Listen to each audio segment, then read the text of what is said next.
aquela minha amiga, ela tirou pra mim colocar. Olha o valor de uma amizade sincera, né?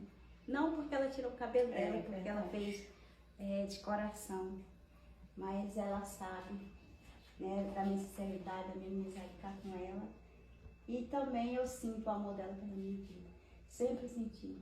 Não é esse cabelo, não é esse cabelo que define a nossa amizade, não é, ela já sabe, até toda a vida ela diz, ela não precisa, eu sei que é sinceridade a sua amizade, mas é porque eu sinto de fazer. Já é a segunda vez que ela passa por esse procedimento e não tem como, eu faço.